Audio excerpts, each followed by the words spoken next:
Oi, tudo bem com você? Eu sou o Padre Paulo da Ladeia, tenho esse canal, você já conhece, para ajudar os catequistas na nossa catequese. E eu estou fazendo uma série de vídeos sobre o pecado. Pecado mortal, pecado venial, pecado estrutural. Caso você não tenha visto, eu vou deixar depois aqui a sugestão de vídeos para você ver, ok? Hoje nós vamos falar sobre os pecados cardeais. Vamos lá? Vem comigo.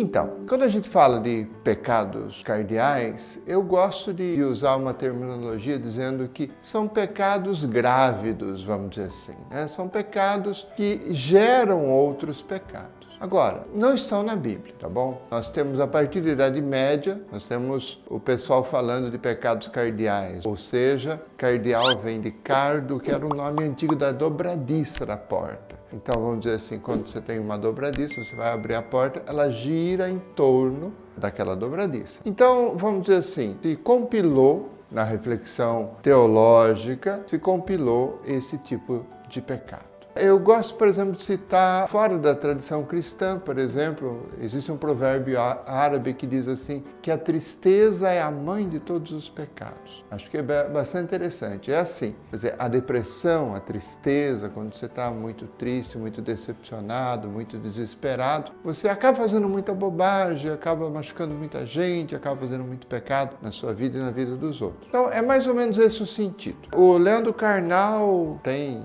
uma série sobre pecados, você encontra isso no YouTube, é bem legal também. Agora, quando a gente fala, por exemplo, dos pecados cardeais, eu gosto de dividir eles em dois grupos, um grupo de 3 e um grupo de 4. Vamos dizer assim. O grupo de 3, que é um grupo de pecados mais graves, vamos dizer assim, né? Que são mais espirituais, por isso são mais graves. O pecado do orgulho, da inveja e da preguiça. Esses 3 pecados. O pecado de orgulho é o pecado de se achar, né? Vamos dizer assim, como a gente diz popularmente. Aquela pessoa que acha que tem sempre razão. Então, esse é o pecado do orgulho. Eu me acho Deus. Eu me acho no lugar de Deus. Eu tenho razão.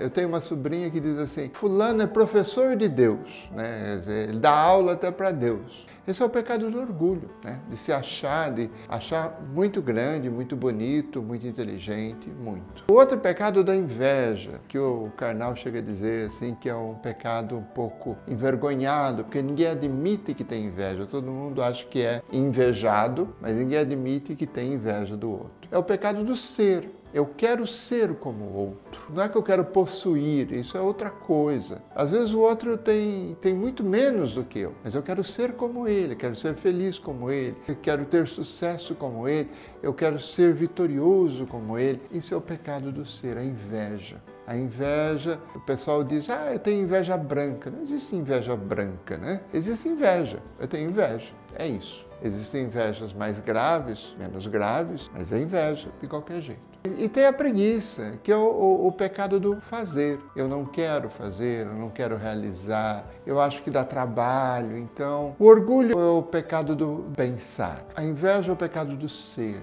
e a preguiça é o pecado do fazer. Depois tem um outro grupo, que eu acho que é um grupo menor, vamos dizer assim, que a gente pode separar em 4. Ira, impureza, gula e avareza. A ira é o pecado da violência, da força, do resolver tudo na pancadaria. Eu não me controlo de jeito nenhum. E esse é um pecado muito complicado, porque é um pecado que impõe ao outro a minha vontade na base da porrada. A impureza, o pecado do sexo, da libido, do desejo, do querer possuir o corpo do outro, de aproveitar-se do outro, de desfrutar do outro, de se desfrutar de si mesmo, do próprio sexo e tal. A gula, você vai dizer, mas padre, gula é pecado?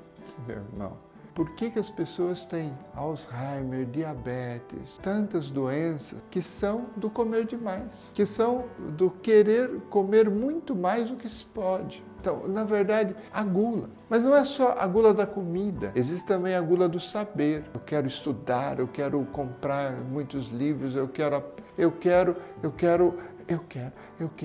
desejo. É o pecado do desejo. E a avareza, que é o pecado da retenção. do dinheiro. Eu não partilho com ninguém. Eu não partilho. É um pecado extremamente anticristão, porque no início as comunidades tinham a partilha. Os cristãos eram um só coração, uma só alma, rezavam juntos e partilhavam o que tinha, diz o livro dos Atos dos Apóstolos, por 2 vezes. Então veja, são os 7 pecados capitais.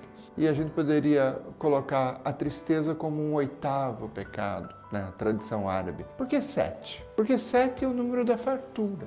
É por isso é o 7. Por isso é o 7. Mas eles são grávidos porque eles dão à luz outros pecados menores. Eles nos ajudam a estar fora da graça de Deus. Mas veja, você não precisa falar disso na catequese, tá? Meu irmão, isso não é assunto da catequese. Eu estou falando porque me pediram, eu estou falando porque você vai ter curiosidade. Mas os pecados cardeais são mais fruto da reflexão e da filosofia do que da Bíblia e da catequese. Então, não se importe demais com isso, mas use essa reflexão pequena, rápida que eu fiz aqui, para pensar a sua vida. Se na sua vida você tem algum desses pecados e o que é que ele, engravidando, ele está dando à luz na sua vida de tipos de atitudes: orgulho, inveja e preguiça, ira, impureza, gula e avareza. E aí, como último, a tristeza. No próximo vídeo, próxima semana, eu vou falar sobre os novos pecados que Bento XVI declarou. Tá? Isso foi em 2008 e tem muita gente que nem sabe. Vem comigo, fica comigo, se inscreve no canal, clica no sininho para não perder esse vídeo próximo e nem os outros. Abraços, até semana que vem. Muito obrigado.